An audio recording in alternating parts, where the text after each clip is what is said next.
അലക്സാണ്ടറെ ഒരു മഹാൻ എന്ന് വിശേഷിപ്പിക്കാൻ സാധ്യമല്ല. ലോകം മുഴുവൻ ആക്രമിച്ച് കീഴടക്കാൻ ഒരുങ്ങിയ ഒരു വ്യക്തിയെ എങ്ങനെ മഹാൻ എന്ന് വിശേഷിപ്പിക്കും?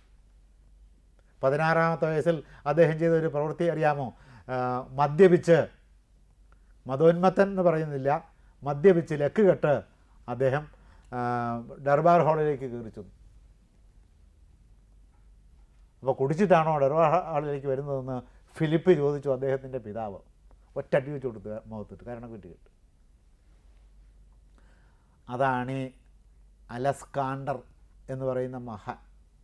അപ്പനെ തല്ലിയ ആളെയാണ് ഈ മഹാനായ അലക്സാണ്ടർ ദ ഗ്രേറ്റ് എന്ന് പറയുന്നത്.